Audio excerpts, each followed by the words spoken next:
Hello दोस्तों, UPSC ज्ञानदानी के इस बेस्ट प्लेटफॉर्म पर आप सभी का स्वागत और अभिनंदन है। टाइम आपका बिल्कुल वेस्ट न करते हुए बात करते हैं। जैसे कि आप सभी लोगों के लिए वन संरक्षण से संबंधित कुछ अधिनियम थे और यहाँ से अक्सर आपको यूपीपीसीएस, अभी जैसे यूपी ट्रिपल एससी से संबंधित वन दरोगा का एग्जाम होने वाला है, तो यहाँ से प्रश्न आपके आने की पूरी संभावनाएं हैं एग्जाम पर।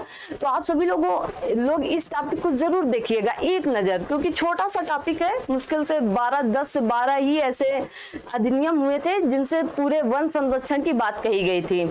समय समय पर इन पर संशोधन भी होता रहा है, तो उन सब के बारे में बात कर लेते हैं। एकदम 5 से 6 मिनट का मुश्किल से वीडियो रहेगा, तो आप सभी लोग इसे जरूर देखें। एक नंबर बिल्कुल यहाँ से मिल सकता है आप सभी लोगों को। तो सबसे पहले यहाँ पर आप सभी लोगों के सामने लिखा है, जैसे कि देखिए, जो मोस्ट इंपॉर्टेंट है उनको मैंने आगे रख दिया है, जो ठीक ठाक है उनको मैंने पीछे रख दिया। तो आप सभी लोग देख लेंगे। कहा गया है वन्य जीव संरक्षण अधिनियम 1972 में आया था। वन्य जीव संरक्षण अधिनियम 1972 में आया था, ठीक है, याद रखेंगे। उसके बाद कहा गया जैव विविधता दिवस, आपका जैसे 22 मई को जैव विविधता दिवस भी मनाया जाता है। जैव विविधता संरक्षण अधिनियम या जैव विविधता अधिनियम कब आया था? तो 2002 में आया था। खूब पूछा जाने वाला प्रश्न है और अभी आप याद रखेंगे कि पक्के टाइगर कहां पर है और वहीं से संबंधित प्रोजेक्ट टाइगर कब आया था? तो आप सभी लोग बताएंगे 1973 में। यहां से अक्सर एक प्रश्न इस तरह से आता है मिलान करने के लिए। 4 ऑप्शन दिए जाएंगे कि ये है और किस किस सन पर ये अधिनियम बनकर आया है। जैसे ये 4 लिखे हैं और इन्हीं सन को ऊपर नीचे कर देंगे और इनसे पूछेंगे कि मिलान करिए, फिर वही आपको मिलान करना होगा। तो कम से कम 6-7 ऐसे याद कर लो कि अक्सर उसी 1-2 ऑप्शन में 1-2 वही फंस जाते हैं, ठीक है ना।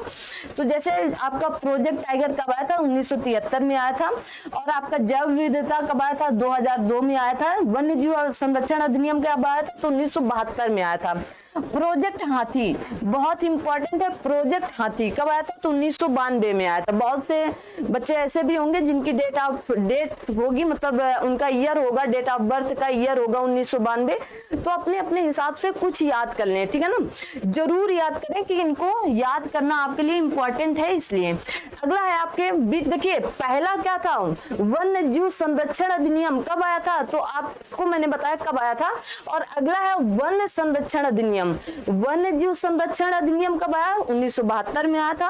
और वन्य संरक्षण अधिनियम कब आया? 1980 में। बहुत से बच्चे कंफ्यूज होते हैं कि दोनों एक ही है, नहीं, अलग अलग है, ठीक है ना। जैसे आपका देहरादून और भोपाल की भारत से संबंधित वन नीति कहां से आई? तो आप कहेंगे देहरादून से। और रिसर्च सेंटर या अनुसंधान की बात की जाए तो भोपाल होगा, ठीक है। अगला है कि पर्यावरण संरक्षण, तो 1986 ईस्वी में। कब अधिनियम बना? 1986 ईस्वी में। इतने समय आपके राजीव गांधी जी थे 1985 के आसपास। अगला है वायु से संबंधित 2 चीजें। देखिए नीचे लिखा है जल प्रदूषण नियंत्रण 1974 ईस्वी में। पहले क्या आया था? जल प्रदूषण अधिनियम आया कि जल प्रदूषित ना हो, क्योंकि बहुत से बच्चे बीमार हो रहे थे, मतलब जनता ही पूरी बीमार हो रही। तो जल प्रदूषण से नियंत्रण, जल प्रदूषण नियंत्रण अधिनियम आया था कि जल को प्रदूषित करने से कैसे बचाया जाए। फिर आया कि वायु प्रदूषण निवारण एवं नियंत्रण अधिनियम 1981 में। जैसे आज भी आपके दिल्ली वगैरह, दिल्ली शहर जैसे शहरों पर क्या लगाया जाता है? कुछ रोक टोक लगाई जाती है। वहां पर बहुत ज्यादा मतलब सर्विस सेक्टर है, तो आप सभी लोगों को पता है सिर्फ 4 व्हीलर 2 व्हीलर ही है वहां पर, बहुत कम लोग पैदल जाते होंगे ना। तो क्या होगा? वायु प्रदूषण निवारण एवं नियंत्रण अधिनियम कब आया? 1981 में। आप एक बार इनको जरूर पढ़ेंगे ना। अगला देखिए, अगला क्या है? भारतीय वन अधिनियम कब आया? 1927 में आया था। मोस्ट इंपॉर्टेंट 1927 में आया था, क्योंकि अभी हमारे यहाँ वन नीति भी आई है। कौन सी? आप सभी लोग बता सकते हैं कि राष्ट्रीय फॉरेस्ट नीति भी आई थी और उसकी गणना भी हुई थी 2021 वाली। 21 में हुई थी, 22 और 23 में आनी थी, अभी नहीं आई है, लास्ट 23 तक आती है।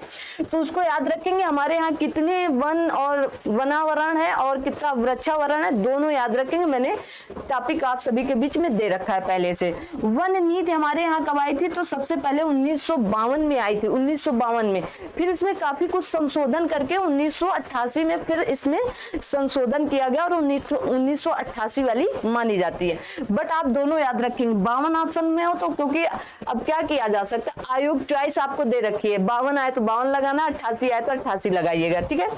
राष्ट्रीय कृषि वानिकी अनुसंधान केंद्र मोस्ट इंपॉर्टेंट है भाई, क्योंकि आजकल आप सभी लोग जानते हैं कृषि पर बहुत ज्यादा ध्यान दिया जा रहा है। आपके बजट में भी बहुत कुछ कृषि के लिए किया गया है। तो 1988 में आई थी। कब आई थी? 1988 में। कुछ चीजें आप बजट है, करंट अफेयर से रिलेटेड करके यहाँ जोड़ सकते हो, ठीक है। जैसे वन से रिलेटेड तो वन नीति कब आई थी? तो 1952 में। संशोधित कब हुई? 1988 में, ठीक है।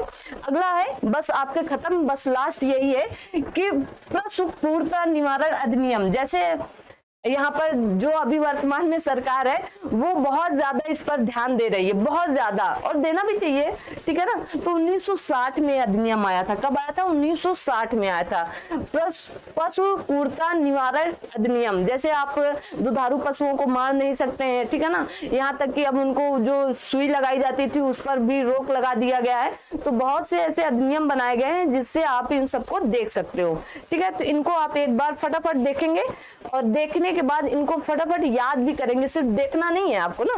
तो वन्य जीव संरक्षण अधिनियम कब आया? 1972 में। जैव विविधता कब आया? 2000 में। प्रोजेक्ट टाइगर 1973 में। प्रोजेक्ट हाथी 1992 में आया, ठीक है। कब आया? 1992 में। अगला कब कहा गया है कि वन संरक्षण अधिनियम 1980 में। पर्यावरण संरक्षण 1986 में। वायु से संबंधित बात आए तो 81 में। जल से संबंधित बात आए तो 74 में, ठीक है। अगला कहा गया भारतीय वन अधिनियम कब आया? 1927 में आया था। वन नीति पहली बार कब आई थी? तो 52 में आई थी। संशोधित होकर कब आई? 1988 में आई। राष्ट्रीय कृषि वानिकी अनुसंधान केंद्र 1988 में हुआ था। कब? 1988 में। और आप कमेंट करके ये बताएंगे कि राष्ट्रीय कृषि वानिकी अनुसंधान केंद्र है कहां पर, इसका हेडक्वार्टर कहां पर है। कमेंट बॉक्स में कमेंट करके जरूर बताएंगे। पशु क्रूरता निवारक अधिनियम 1960 में, मोस्ट इंपॉर्टेंट है और आप सभी लोग इसे देख लेंगे। छोटे छोटे से टॉपिक है, आपके बीच बहुत ही जबरदस्त तरीके से एक एक नंबर के लिए हेल्पफुल देने वाले हैं ना। लोग इनको छोड़ देते हैं कि हिस्ट्री ज्योग्राफी पढ़ने के चक्कर में, कि पॉलिटी पढ़ने के चक्कर में सोचते हैं अरे एक आध नंबर की बात है, वही एक आध नंबर आपको टॉप नहीं करना है। मैंने बार बार ये बात कही है कि आप उन 40 क्वेश्चन के पीछे मत दौड़िए, आप उन 110 क्वेश्चन के पीछे रहिएगा, ठीक है ना।